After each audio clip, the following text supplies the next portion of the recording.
Welcome to City Vision University's podcast, providing book summaries of books on rescue missions, city missions, and the Salvation Army. Imagine for a moment that you have a PhD.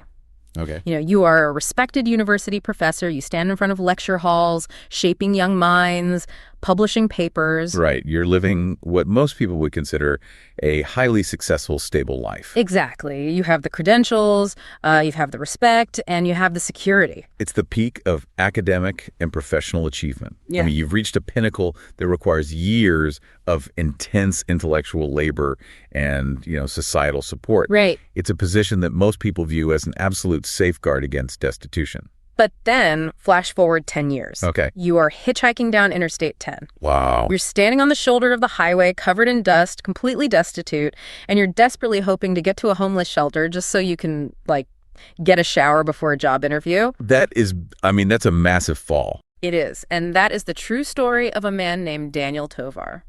And starting our deep dive today with Daniel, well, it completely shatters the image that most of us hold in our heads when we hear the word homeless. It really does. It immediately forces us to discard our preconceived notions. Yeah, absolutely. When we approach today's source material, which is a book called Stories from the Shelter, A Lawyer's Ministry with God's Children Who Are Homeless by Blake W. Barrow, we have to start by tearing down that monolith. Right, because homelessness is not just one single, easily defined demographic. Exactly. And Daniel's story is the perfect lens for this because, well, he was an academic. He possessed the very analytical tools one would use to study societal collapse, and yet, he was living it. Yeah. And Barrow, who is the author of our source material, he never pressed Daniel for the really gritty details of how he lost his teaching position up in Oregon. Right. But it was painfully obvious that severe alcoholism played a massive role. Yeah, the addiction was the wrecking ball. Completely. So when Daniel heard that the University of Texas at El Paso, UTEP, had a potential opening in their sociology department, he literally hitchhiked his way down to El Paso to try and, claw his life back. Which geographically places him right in the orbit of the rescue mission of El Paso. It sits just across the interstate from the university campus. Oh, that's convenient. Right. So he shows up at the mission's doors simply seeking basic hygiene. He needed to look presentable for an interview that he deeply believed was his singular ticket back to the life he had lost. I mean, the psychological weight of that moment for him must have been just crushing. Oh, absolutely. He's balancing his entire identity on this one interaction. And Barrow, who is directing the mission, meets Daniel and is immediately struck by him. I'm sure. I mean, think about it from Barrow's perspective. You run a shelter, and suddenly a highly educated former professor is standing in your lobby. Right. It's not your typical intake. No. So Barrow gets completely invested in Daniel's potential. He doesn't just point him to the communal showers. He personally drives Daniel to Men's Warehouse. Wait, really? Yes. He buys him a custom-fitted suit. He takes him to his own personal barber for a proper haircut. They spend hours getting Daniel ready. Wow. That's incredible support. And by the end of it, Daniel looks like $1 million. He looks ready to walk into a university and command a room. So he goes off to the interview totally pumped up, his confidence seemingly restored. But the physical restoration, the suit, the haircut, it's ultimately cosmetic. Yeah. It masks the internal reality. And the outcome of the interview, unfortunately, it doesn't match the expectation they built up. No, it doesn't. 2 weeks later, the news comes down. UTEP hired someone else for the sociology position. Oh, man. And for Daniel, who had basically pushed all his remaining emotional chips to the center of the table in this one bet, the rejection is just fatal to his sobriety. That's devastating. He completely shatters. He spirals right back into a deep depression, and the alcoholism takes the wheel again. Yeah. For months, he is caught in this brutal, cyclical trap. He would sober up, come back into the rescue mission for some good food, a clean bed, maybe a brief moment of clarity. And then the addiction would yank him right back out onto the streets for an extended bender. Exactly. We really have to analyze the mechanism of that cycle. I mean, it highlights a fundamental truth about addiction and displacement. Which is? Well, we often think that if we just fix the immediate material circumstances, like if we just provide the suit, the meal, the address, the problem is solved. Right. Here's a job. You're cured. Exactly. But the internal fragility, the neurochemical hold of the addiction, and the profound trauma of losing one's identity, those require something far more substantial to heal than a change of clothes. Yeah, that makes so much sense. And Barrow seems to realize this too, because during one of Daniel's sober windows, he tries a totally different tactic. Barrow sits him down and taps into Daniel's actual expertise. He asks him this brilliant question. He says, Daniel, you have been hanging around this rescue mission for over 6 months now. You are a sociologist. Right. Tell me, how many books are there out there that actually accurately describe homelessness in America? Oh, that is a masterful move by Barrow. Right. He's not treating Daniel as a patient or a victim. He is engaging him as a peer, as an intellectual. Exactly. And Daniel, utilizing his PhD background, pauses to genuinely consider the existing literature, and he realizes with authentic shock that the literature simply isn't there. It's just not. There are statistical abstracts, there are policy papers, but there is no accurate, humanized accounting of the crisis. Right. Daniel says there aren't any. Yeah. And Barrow looks right at him and says, exactly. You are the perfect person to write it, and I will help you. Wow. He slides a pad of paper and a pen across the desk. And for a moment, you can see Daniel light up. He has a purpose again, not just a job interview, but a mission. But the tragic reality is that addiction doesn't care about your new sense of purpose. No, it really doesn't. Within a week, Daniel disappears again. He drowns the project in a bottle. Yeah, and the pattern accelerates. Barrow even gets a horrifying call from a local hospital because Daniel got drunk, stumbled into an irrigation canal, broke his ankle, and nearly drowned before Border Patrol agents managed to pull him out of the water. My goodness. Yeah.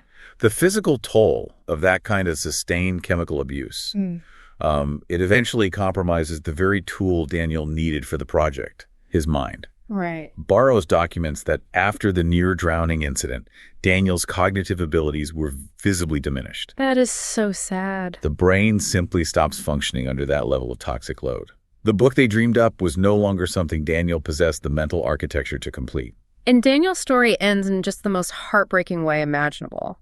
About 2 years later, he is intoxicated, wanders out onto a busy El Paso street in the dark, and is struck by a car. And the details in the text are brutal. He was run over so many times by passing traffic that his body was completely unrecognizable. That is horrific. Barrow ended up presiding over his funeral, but the one thing Barrow never let go of was their project. He never forgot Daniel's realization that no one was accurately describing this crisis to the American public. Which brings us to the central thesis of our entire discussion today, and really the framework Barrow uses to structure his observations. Yeah, let's talk about the forest and the trees. Right. Barrow introduces this analogy. If someone asks you to describe the homeless people in America, it's an impossible prompt if you attempt to answer it by looking at the monolith. Right, it's too big. Exactly. If you just stare at the homeless forest, your brain relies on broad, inaccurate generalizations to make sense of the overwhelming scale. You just see a massive, blurry wall of green. You don't see the complex root systems fighting for water. You don't see the broken branches. You don't see the disease eating at the bark of a specific oak. Precisely.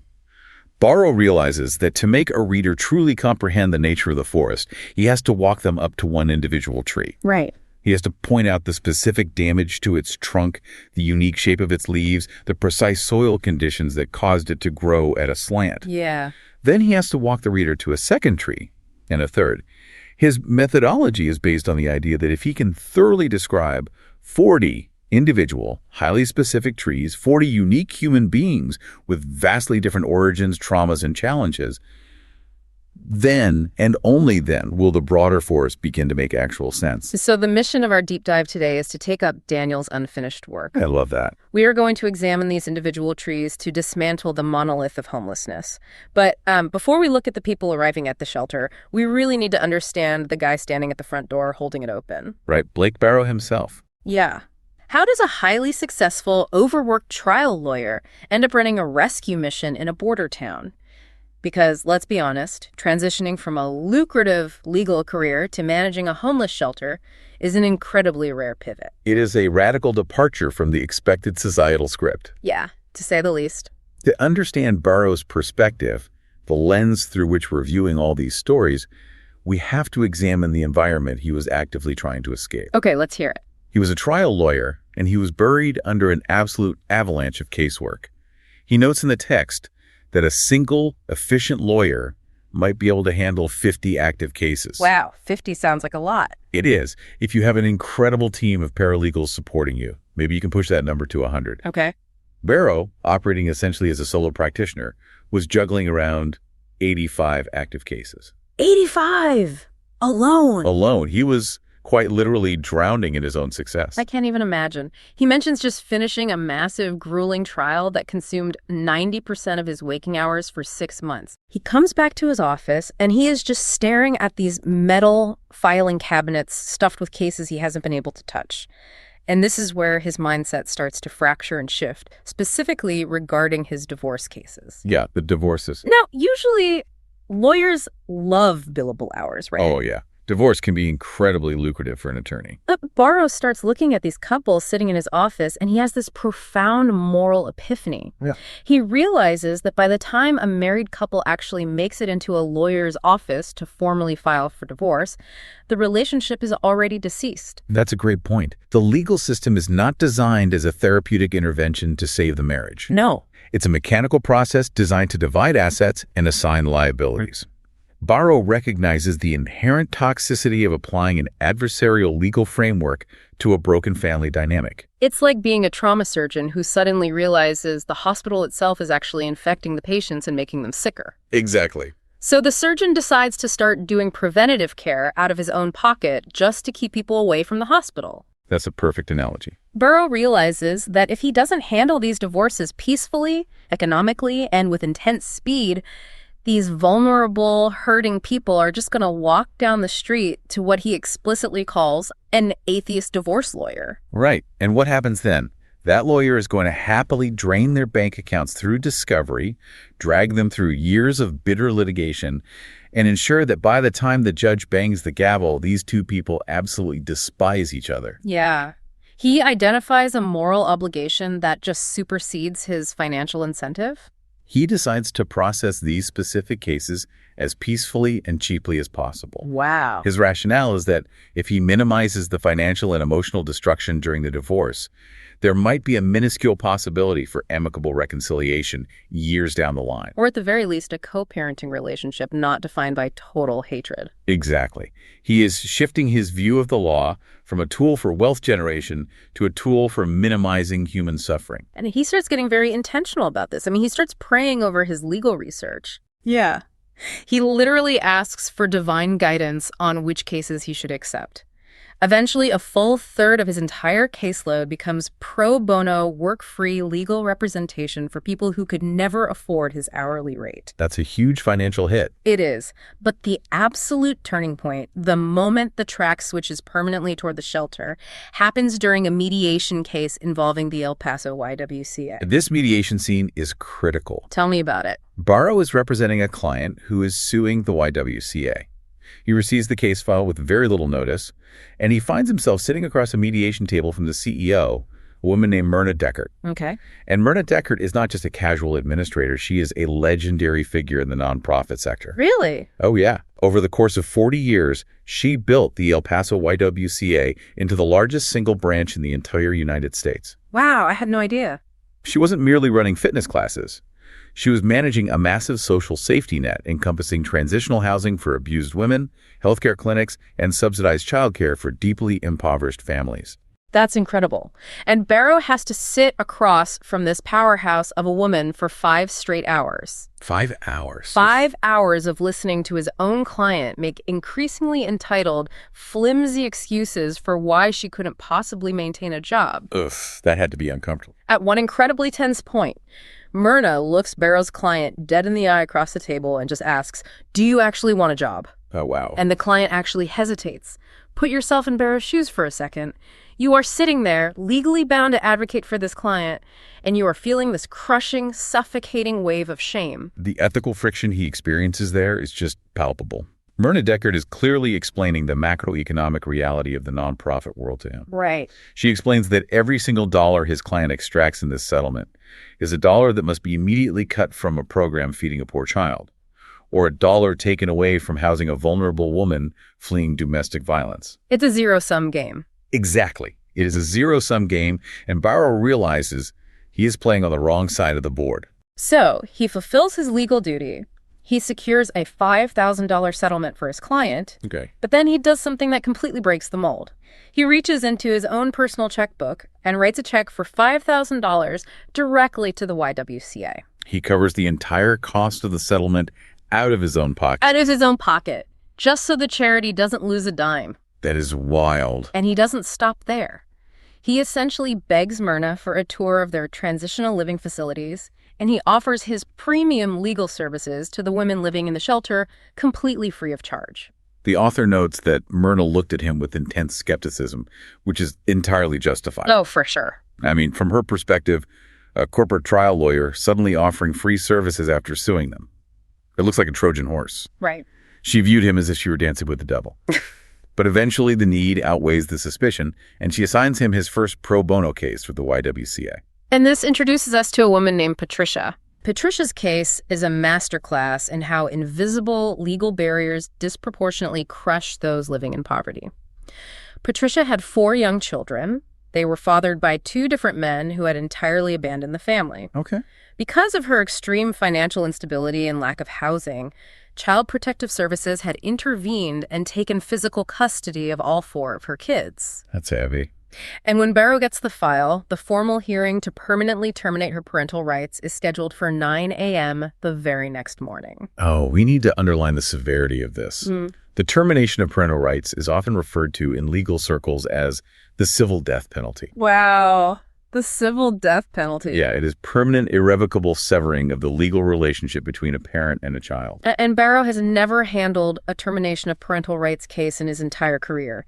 He is a civil litigator, not a family court specialist. Right, he's out of his depth. He walks into the courtroom the next morning, and he basically throws a massive legal Hail Mary pass just to keep the clock running. What does he do? He stands before the judge and argues that a mother's inherent right to raise her own children is a fundamental liberty protected by the penumbra of the United States Constitution. Which is a fascinating, highly academic legal maneuver. Let's explain how the penumbra works in constitutional law, because it's not something you hear in standard family court. Yeah, please do. The Constitution doesn't explicitly state you have the right to raise your kids.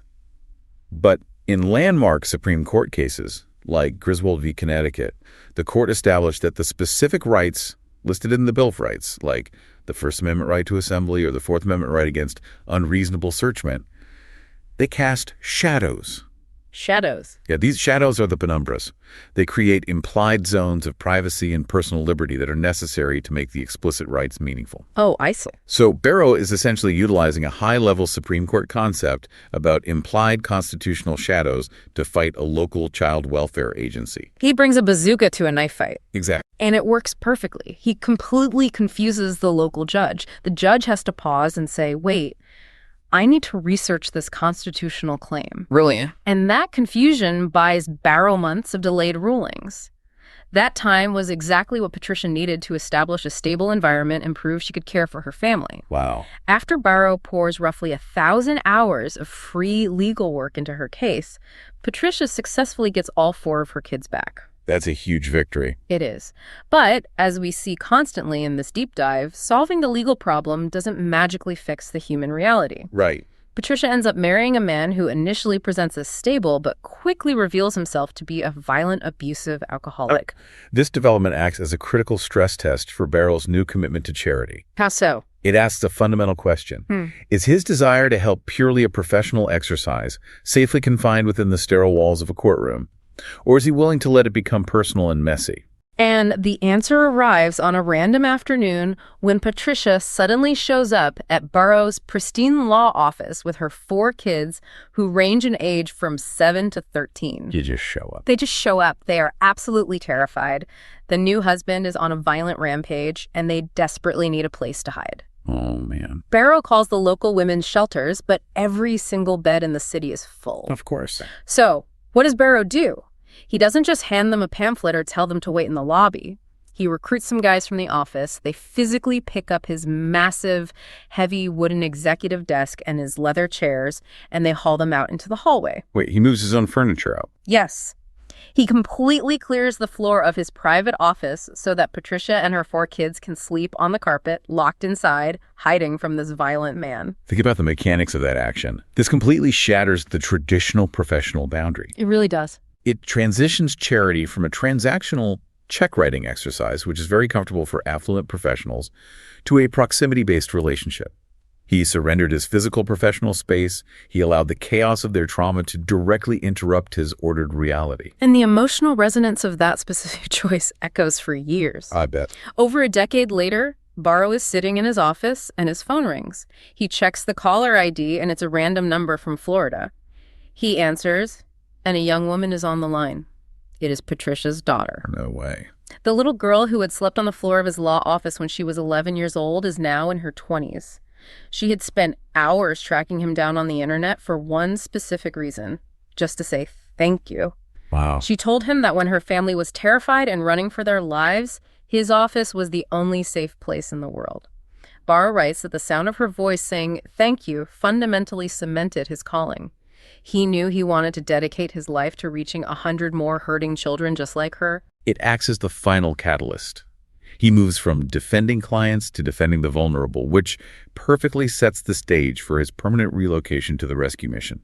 But, Barrow's newfound empathy and his legal victories are basically useless if he doesn't understand the psychological starting line of the people who are actually walking through the shelter doors. Very true. And that brings us to a massive American myth that we have to confront. We are all taught in grade school about Thomas Jefferson and the Declaration of Independence. We all memorize the phrase, all men are created equal. Right. But when you actually step inside a homeless shelter and look at the intake forms, applying that phrase feels completely absurd. It is the myth of the equal starting line. In a purely legal or philosophical framework, Jefferson's words are foundational. We all possess equal inherent value. Right. But when we look at the socioeconomic, neurobiological, and developmental reality of the individuals arriving at the rescue mission, the starting lines are violently unequal. The guests Barrow is serving are not starting their adult lives at zero. They are starting from a massive, crushing deficit of trauma, generational abuse, and catastrophic systemic failure. Let's look at the trees. Let's walk right up to a few specific case studies from Barrow's book to understand this deficit. Okay. First, we have Casey. Casey is just 17 years old. He has never known his father. He is currently living in a literal crack house because his mother is a severe addict. Jeez. And while living there, Casey gets indicted for aggravated assault. The environmental catalyst for his crime is so blatantly obvious that a state judge actually calls Barrow on Casey's 18th birthday. The judge calls the shelter. The judge asks the rescue mission to take Casey in because the judge recognizes that sending an 18-year-old to state prison won't fix the underlying issue that his home address is a drug den. The judge in this instance is acknowledging a sociological reality that the legal system often ignores. The environment engineered the behavior. The punitive measures of the state incarceration are a completely inadequate tool for solving a crisis born of extreme neglect. Exactly. Then there is Tammy. And this story is incredibly difficult to even process. Okay. Tammy's mother abandoned the family when she was young. Her father, instead of protecting her, actively forced her into prostitution to generate income for him. Oh my God. But the specific detail that just stops you dead in your tracks involves her older brother. Her brother was a drug runner.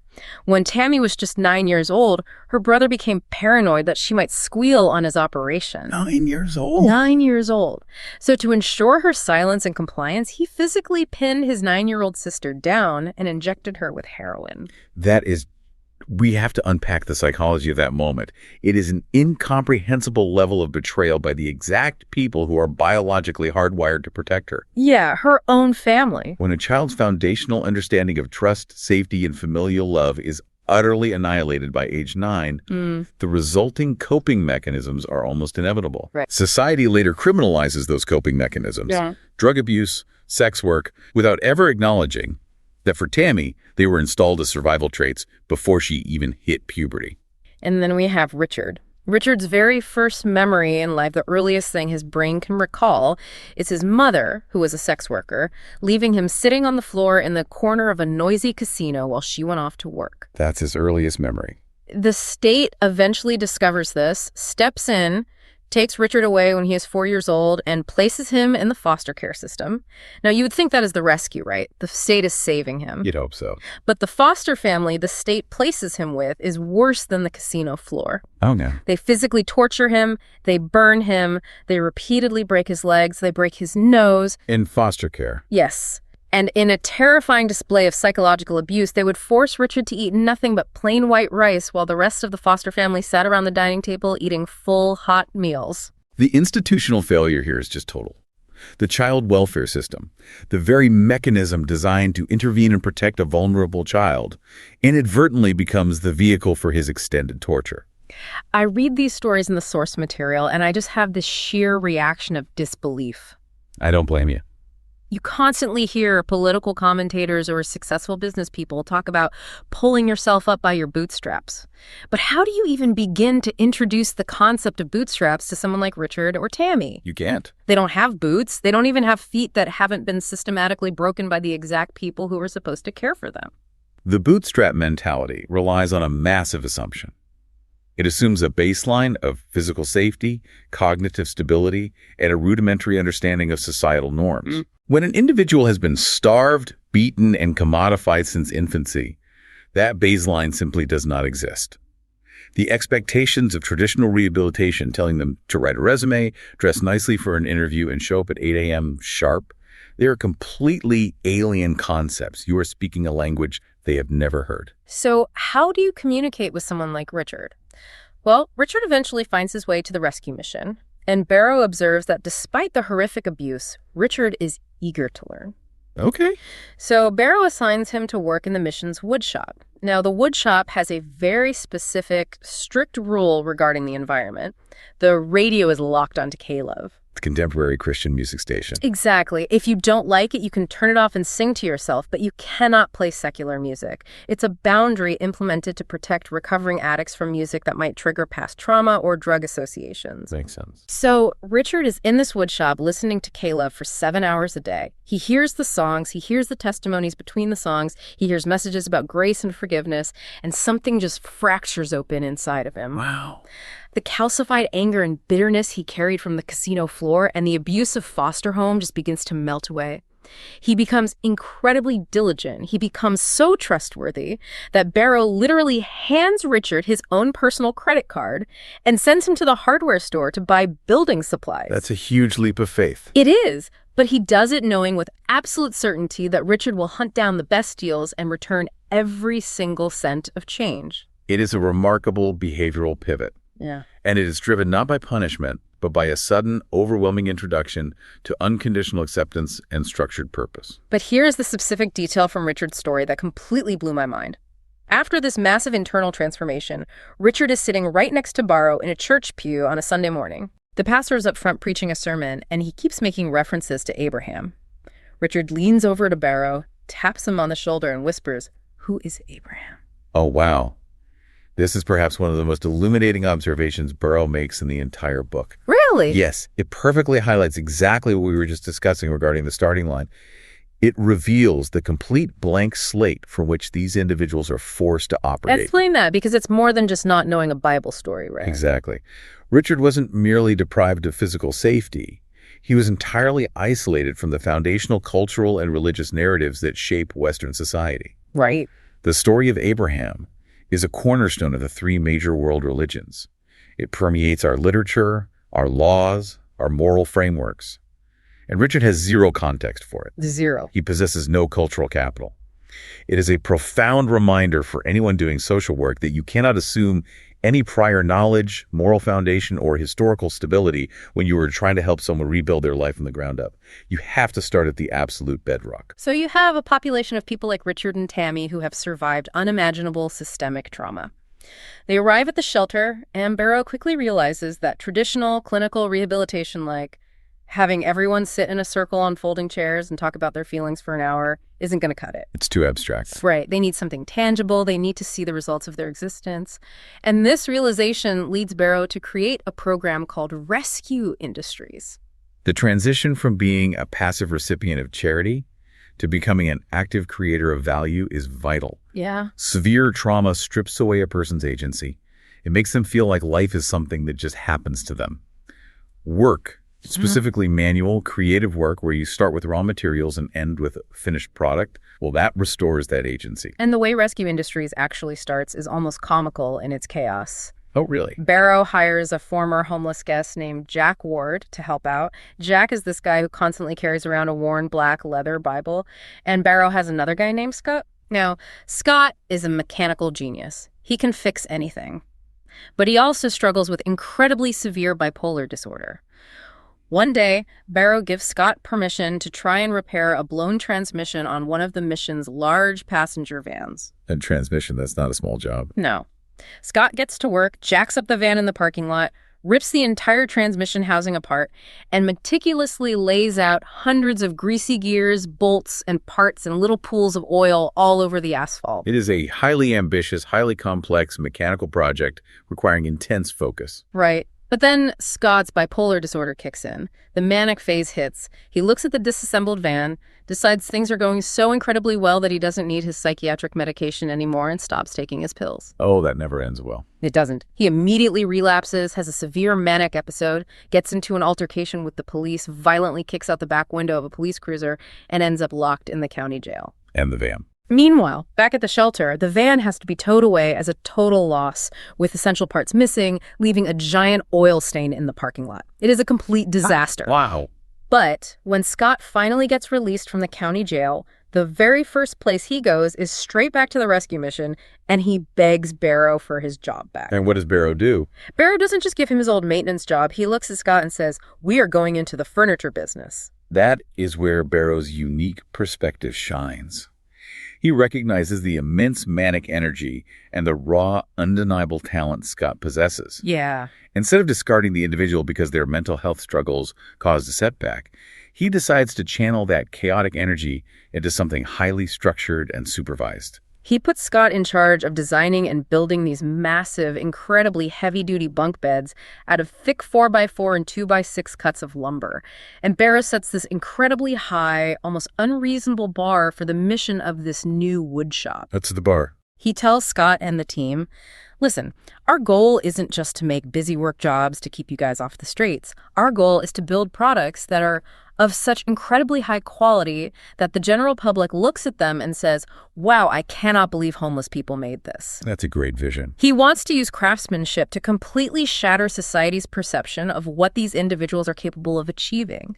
He even gets this crazy, highly visual idea to advertise the sheer strength of their bunk beds. Okay, what does he do?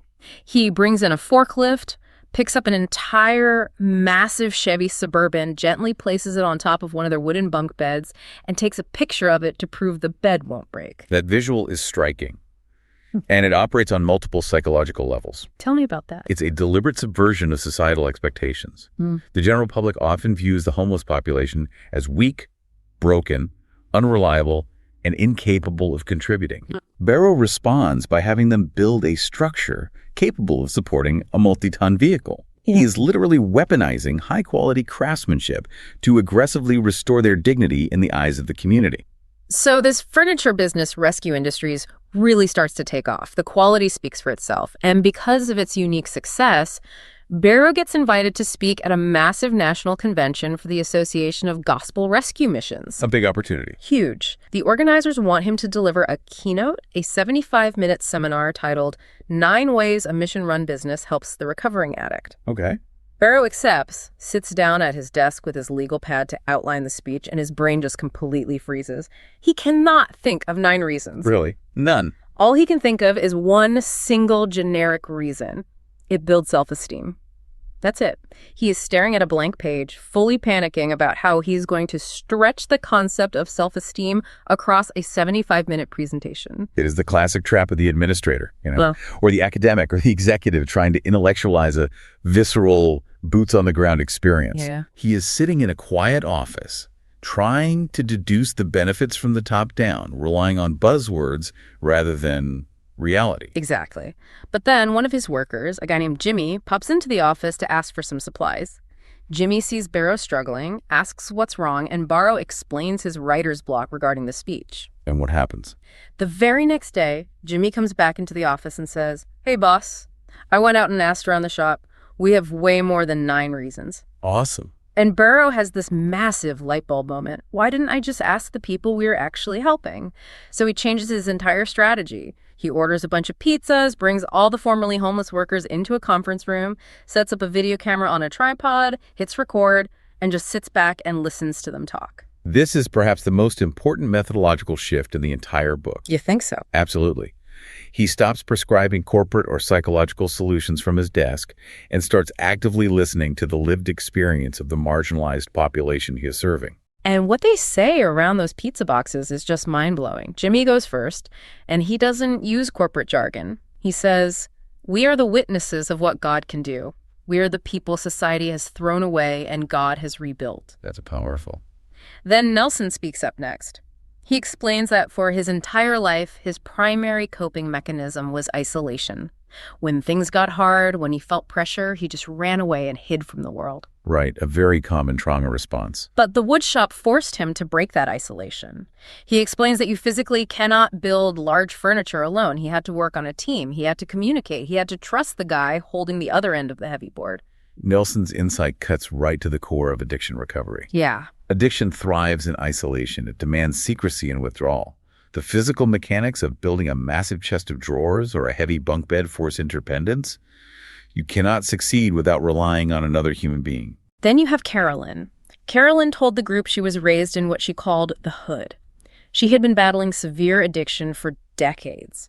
She sat at that conference table and proudly stated that she was almost 4 months clean, which was the longest consecutive stretch she had been sober in 20 years. Wow.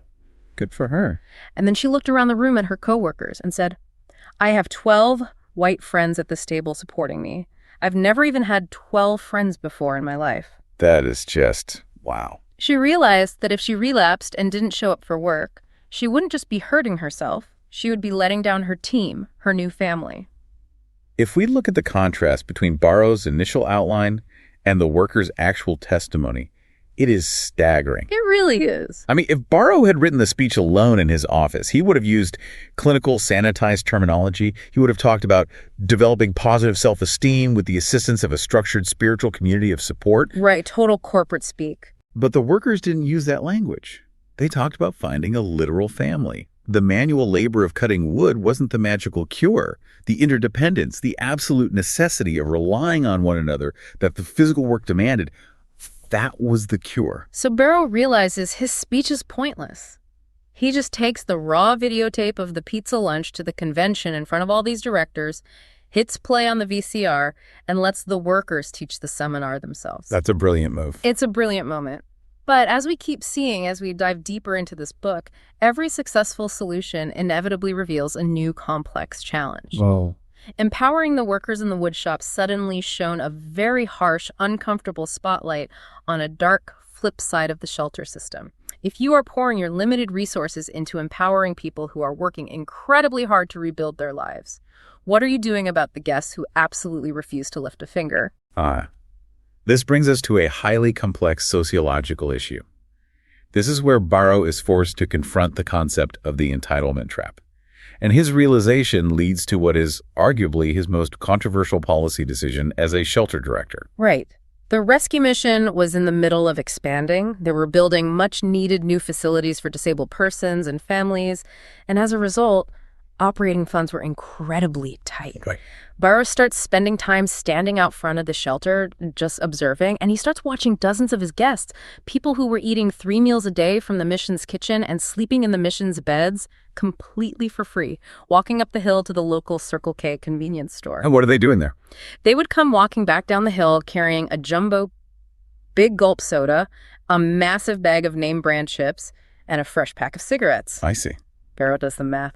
They were easily dropping $10 a trick on absolute junk, but they were contributing absolutely $0 to the mission that was paying the light bill and keeping them alive. Barrow realizes he is caught in a highly toxic dynamic. Around this time, he reads a very influential book called Toxic Charity by Robert Lupton. Yeah, Lupton's book. Lupton's core thesis is that giving people things they are fully capable of acquiring or earning themselves does not breed gratitude.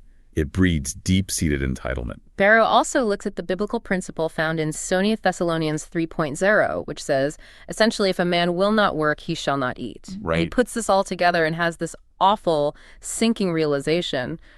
By handing out free food and free shelter without requiring any effort or contribution in return, he isn't actually helping these guys get back on their feet. No, he's not. He is just acting as a subsidy. He is freeing up their panhandling cash so they can go buy beer, drugs, and cigarettes. He realizes he is actively enabling their self-destruction under the guise of compassion. It is a painful, paradigm-shifting realization for anyone working in the nonprofit or social services sector. I can imagine. It is the realization that your empathy and your compassion are being weaponized against the very people you are desperately trying to help. So Barrow steps up and says, wait a minute, I have to change the system. But I have to push back here for a second. Okay, go ahead. Because if I'm a donor and I hear that a homeless shelter is going to start charging its destitute guests for meals, doesn't that sound incredibly callous? I see where you're coming from. How does putting a literal price tag on a plate of food align with the core philosophy of a gospel rescue mission? If I donate to a shelter, I want them feeding the hungry, not running a restaurant. That is the natural reaction, and it sounds callous if you view charity solely as the biological provision of calories. Right. If your only goal is to keep a physical body alive, then yes, charging is counterproductive. But if you view charity as the holistic restoration of human dignity and agency, the framework changes. How so? Requiring a small contribution changes the psychological dynamic from a passive, dependent recipient of a handout to an empowered customer making an active transaction. And the implementation of this new policy was immediately explosive. Barrow decides to start charging exactly $1.50 for the evening meal. Okay. The very first night the policy goes into effect, he sets up a little cash box at the front of the food line. The first guy to roll up to the line is in a wheelchair. Oh, boy. Barrow isn't crazy. He isn't going to demand money from a severely disabled man, so he serves him a hot plate of lemon pepper chicken, wheels him over to a table, and tells him, don't worry about it, it's on the house. That's fair. The guy eats, cleans his plate entirely, and then wheels himself back over to Barrow at the cash box. He reaches deep into his pocket, pulls out exactly 6 quarters, and hands them to Barrow, saying, thank you, that was mighty good. Notice the psychology there. That man fiercely retained his dignity. He didn't want to be an object of pity receiving a handout. He wanted to be a patron paying for a service he valued. But the very next guy in line? Yeah. Totally different story. It's a young, fully able-bodied guy with disheveled blonde hair. He sees the cash box, hears that dinner costs $1.50, and absolutely loses his mind. He gets mad. He launches into this incredibly vulgar, profanity-laced tirade against Barrow. He is screaming about the unfairness of the policy. He starts loudly insulting the quality of the food, and he is fiercely demanding his free services. Wow. The entitlement is so aggressive that another homeless guest actually stands up from his table, walks over, and physically escorts this screaming guy out the front door. And as he is being thrown out into the street, the young blonde guy yells back at Barrow, I'm calling my lawyer! I'm calling my lawyer. That specific phrase perfectly encapsulates the entitlement trap Barrow was trying to break. It's just wild to think about, right? It is. Yeah. This individual had been conditioned to feel a legal, almost constitutional right to be served by a privately funded charity without bearing any reciprocal obligation to that community. Barrow writes that he chewed on that phrase for weeks. He felt sick over it. If his 15 years of running the shelter, handing out free everything, had actively contributed to creating that level of toxic, aggressive entitlement in a human being, he felt he literally needed to ask God to forgive him. That's a heavy burden to carry. But the broader systemic impact of this $1.50 charge across the entire facility was unbelievable. Let's look at the geography. Behind the mission, down by the railroad tracks, there had always been this entrenched, toxic homeless camp. Right. It fluctuated between 10 and 30 hardcore alcoholics. They refused to stay inside the shelter because they absolutely refused to follow the basic rules about remaining sober on the property. They were utilizing the shelter's kitchen as a free, convenient cafeteria. This allowed them to consolidate all the money they made from panhandling and spend 100% of it on alcohol to consume down at the trackside camp. Exactly. They had optimized the system. When the $1.50 charge hit the evening meal, it forced a fundamental financial choice. They had to allocate their limited resources to food or allocate them to beer. And what do they choose? Every single one of them chose the beer. And within one single month of the policy change, that entire camp of 30 hardcore drunks completely disbanded and left the area. The camp vanished. This illustrates a crucial lesson about the necessity of boundaries in social services. By implementing a financial boundary, Barrow inadvertently solved a massive, lingering safety and sanitation issue that had plagued the perimeter of the mission for years. And seeing that camp disappear reminds Barrow of this heartbreaking encounter he had 3 years earlier. He had met a homeless woman wandering downtown who was carrying an infant in her arms. Okay. Barrow approached her and told her she needed to go to the rescue mission for safety and resources. And the woman looked at him, terrified, and said, "I went there a month ago, but some of the men hanging around outside scared me and I didn't feel safe." Oh, that's terrible. That statement pierced Barrow's chest. He realized she was talking about the aggressive drunks from that camp by the tracks. Because he had kept the doors wide open to absolutely everyone with zero boundaries or requirements, he had allowed the surrounding environment to become so dangerous and toxic that a vulnerable mother with a baby chose to sleep in a dark alley rather than go near his shelter. This is the ultimate synthesis of this segment of the book. Barrow arrives at a hard truth. No single shelter can serve all of the people all of the time. Yeah.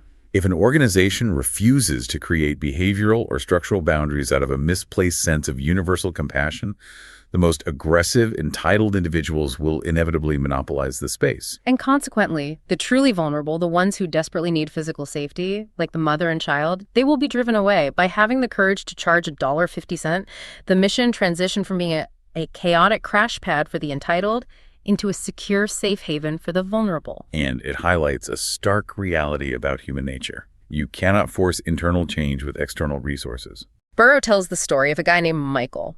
Michael was an absolute expert at externalizing blame for his circumstances. He would look you right in the eye and say, "Every time things get going really well for me, failure just jumps up and bites me." Failure bit me. Right.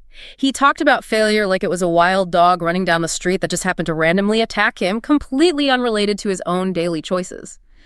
8 years later, Barrow gets word that Michael is still homeless, currently sleeping on the floor of a different government-funded shelter that has no rules. 8 years later. Barrow writes this profound, chilling line summarizing the situation. "A sandwich never saved a soul." You can give a guy a sandwich every day for 8 years, but he has to genuinely want the internal change. In psychology, we refer to this as needing an internal locus of control. Let's explain that concept because it is central to understanding Michael. Imagine you are on a ship. Mm-hmm. If you have an external locus of control, you believe you are just a passenger. The weather, the waves, and the captain determine where you go. If you fail, it's the storm's fault. But if you have an internal locus of control, you believe you are the captain, you acknowledge the storm, but you believe your hands on the wheel determine if you sink or swing. And Michael viewed himself as a passenger being bitten by the dog of failure. Exactly. Until an individual develops an internal locus of control, recognizing that their specific actions dictate their outcomes. No amount of external sandwiches or beds will permanently alter their trajectory. Okay, so we've deeply explored the roots of trauma and we've analyzed the entitlement trap. But as we move into the final segment of the book, the narrative landscape shifts dramatically again. How so? Because if homelessness isn't solely driven by severe addiction, mental illness, or refusal to work, who else is showing up at the shelter doors? The book moves chronologically into the era of the Great Recession around 2008, and it becomes terrifyingly clear that under the right macroeconomic pressure, homelessness can happen to almost anyone. The demographic shift during a massive macroeconomic crisis is profound.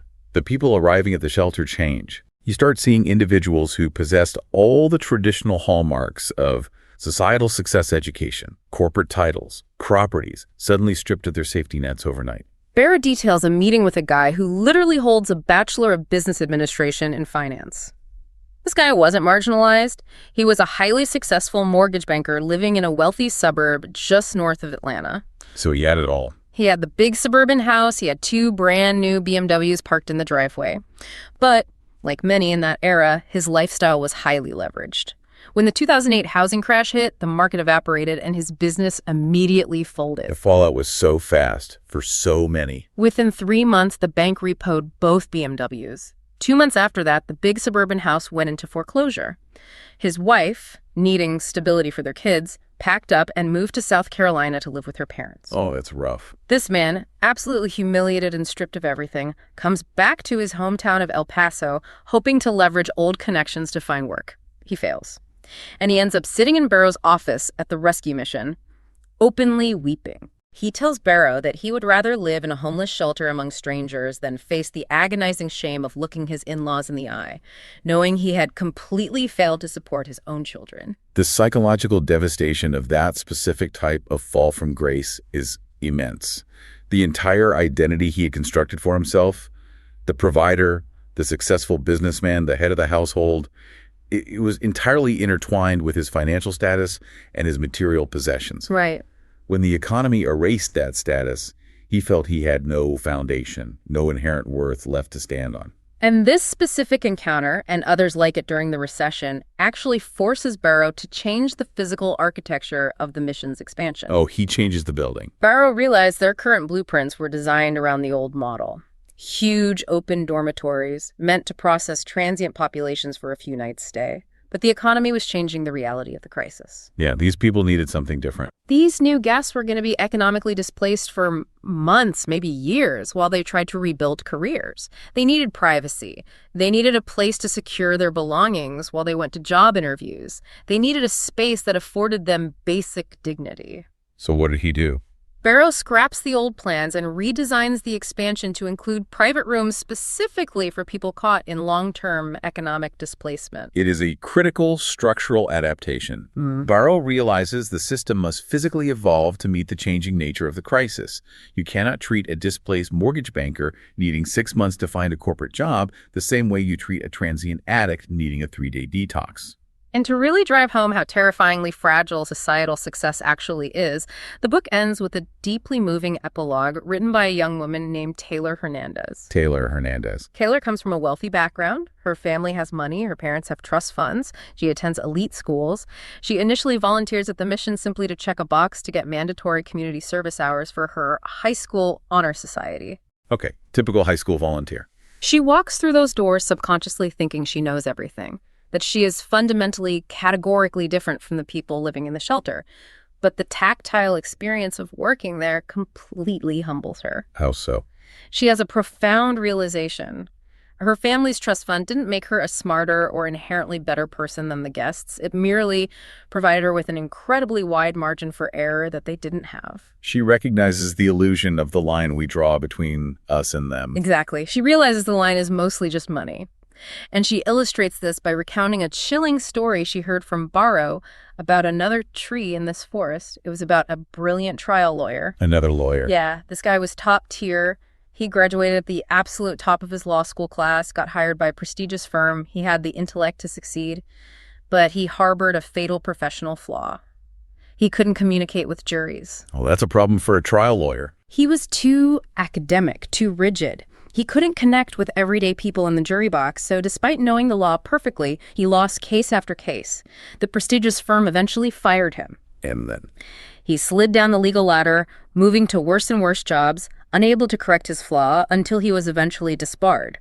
By the time Barrow crossed paths with him, this highly intelligent, highly educated trial lawyer was completely destitute and living on the concrete streets of El Paso. That story perfectly synthesizes our entire discussion.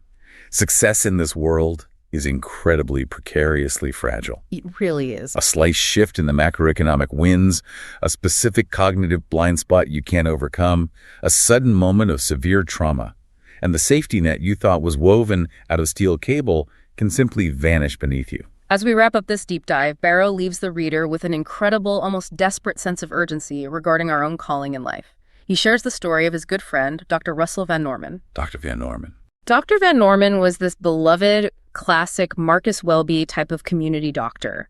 He worked at the county hospital for decades, tirelessly saving the poor, never caring about accumulating massive wealth. He finally reaches age 65 and decides to retire. Okay.